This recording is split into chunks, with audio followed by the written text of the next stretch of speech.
Hey y'all, it's Mr. Kyle Myers Mathematics, and let's just jump into it. We went ahead and started off this question, and I was going to erase it, but then I was like, you know what, let's just go ahead and start it where I picked up off on this. And 0.81 question mark here, because I was like, okay, well, I was trying to think through, and I was like, yeah, I think it would be that.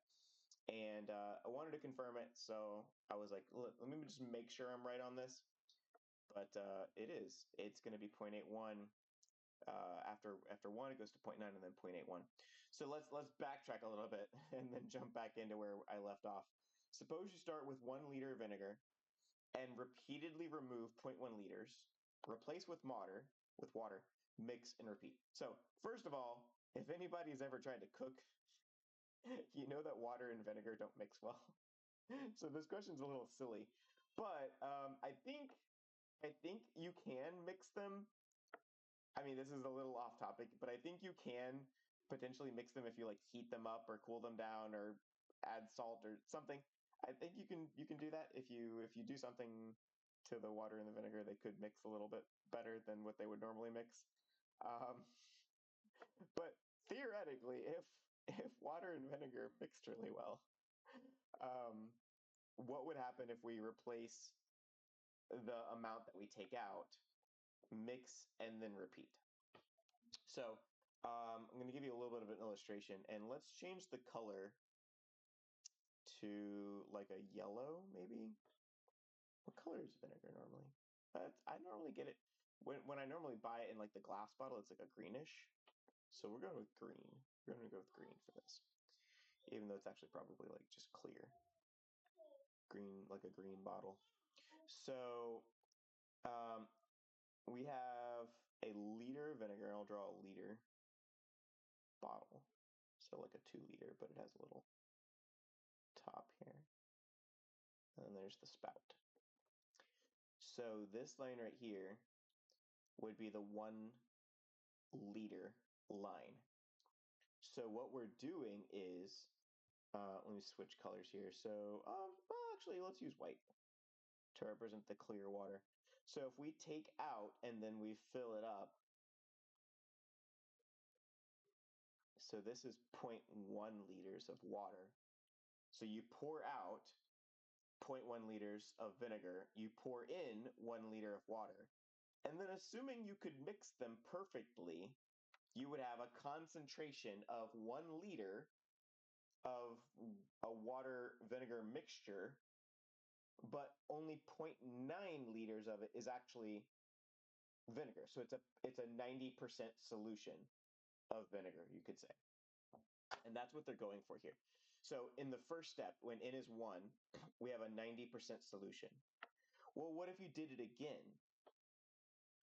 Well, if you did it again, oh, it's still white. Hold on. It's being really laggy. I think it's because I have a bunch of other stuff written on this board. Like if I zoom out a lot, you'd be able to see all the other problems I did. So I think Microsoft Whiteboard is just kind of freaking out on me at this point because I'm trying to fit like 60 other problems. So I think the next time for the next section of the next section of series that I do, what I'll probably do is I'll just use a different whiteboard altogether. You guys can't see the other problems that are on here anyway, so it doesn't matter if I put them all on one Microsoft Whiteboard. So let's say this is 1 liter, and I realize this one's a little fatter than the other one, but we'll pretend like it's the same exact bottle. So this is the 1 liter line, and it's a mixture, right? So it's still mostly vinegar. So if green is vinegar, then it's still mostly vinegar. So this is all vinegar here. This is still mostly vinegar, but it's got 10% water now mixed into it. Right? So just a little bit of water mixed into that vinegar. And then we take out 10%.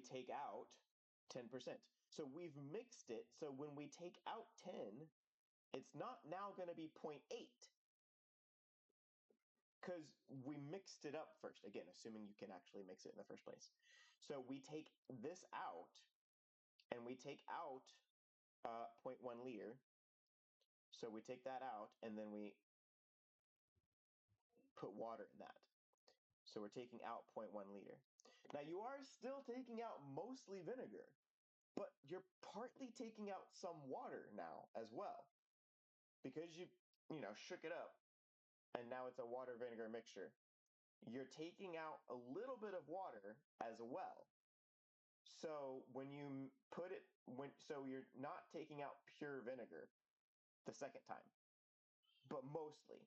So it should be close to 0.8 because we're basically just shaving off all vinegar, but it's mostly vinegar. So it's going to be a little bit more concentrated because you are taking out some of the water as well. And if you take out some of the water, it would still, that concentration before you pour in more water is still 90% concentrated. It's just 90% concentrate of 0.9 liters. Then you add water to that. And now it's going to be 0.81 liters of, uh, of vinegar mixed with water. So it would be 0.81. And so the formula for this, just for, let's call it, I guess just N, so just an arbitrary N, then the A sub N for this, A sub N would be equal to, and it would be, you're removing 10%, so 1 minus 0.1 is 0.9, 0.9 to the N power. And let's make sure it works. So when N is 0, anything to the 0 power is 1. Okay, check. When N is 1, 0.9 to the first power is 0.9. Check.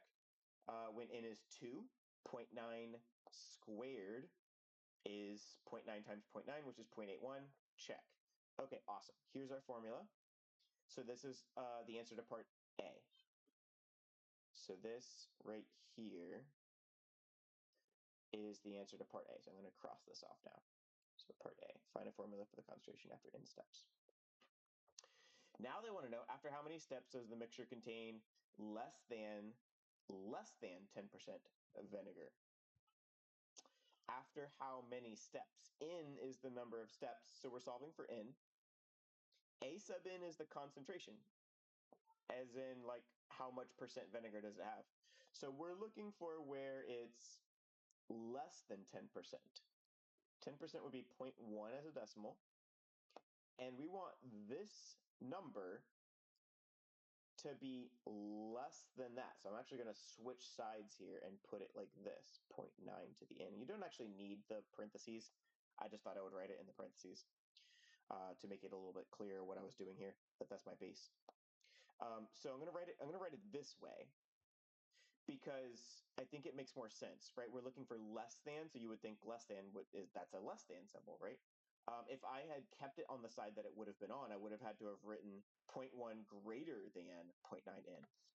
Because think about it, if N is like a really, really, really, really, really big number, let's say like 1,000, after 1,000 steps, it definitely should be less than 0.1% or 0.1, which is 10%. Pretty sure it should be, even though we're starting off with 0.9. After like 1,000 steps, definitely should be. So that would be much less than 0.1, and that would be okay. After how many steps does the mixture contain less than 10%?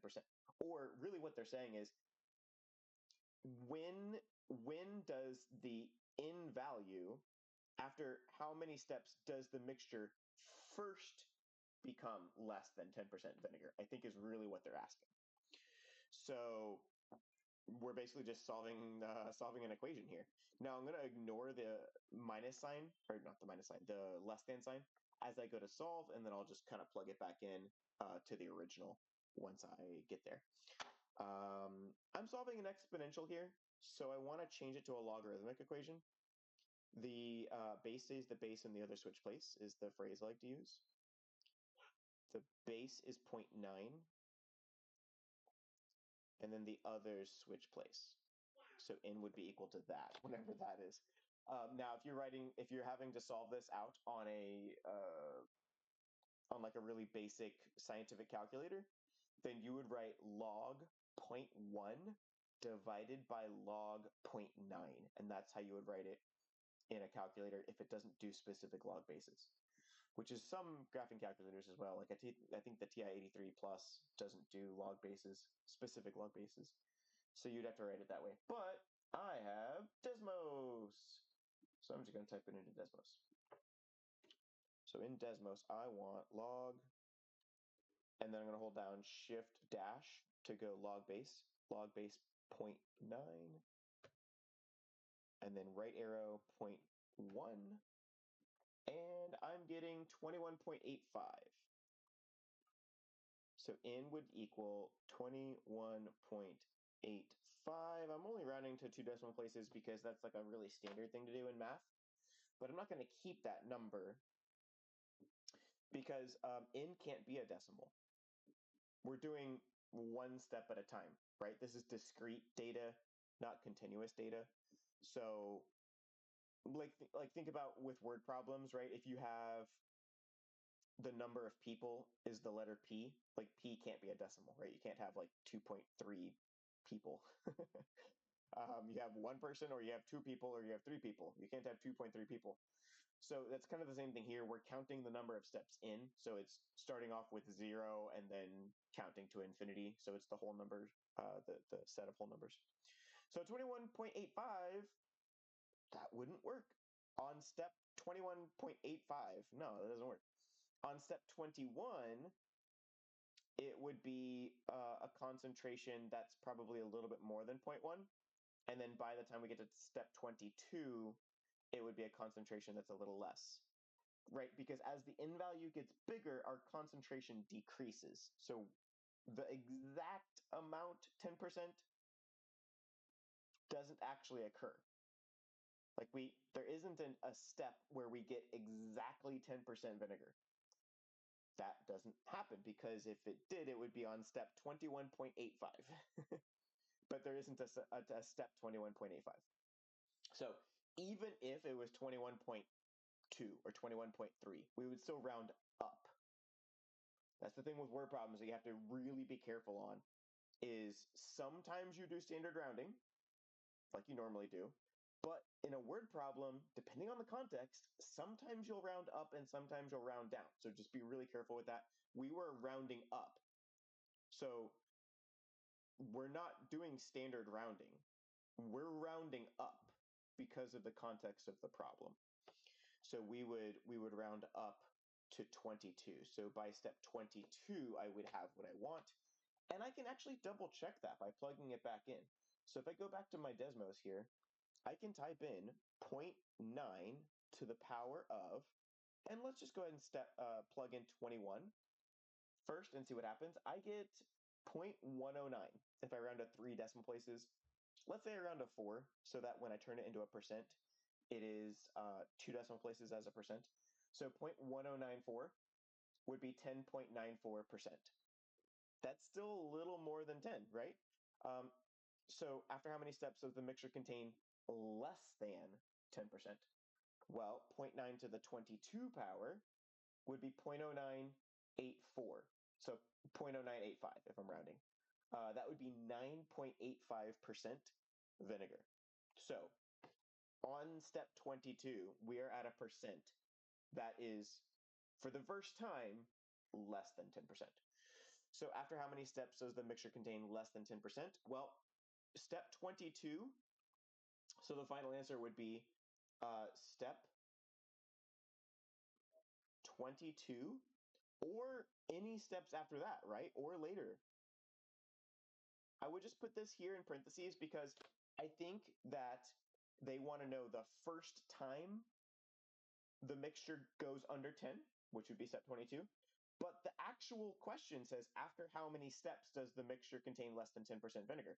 So technically 23 is an answer, because on step 3, the mixture contains less than 10% vinegar.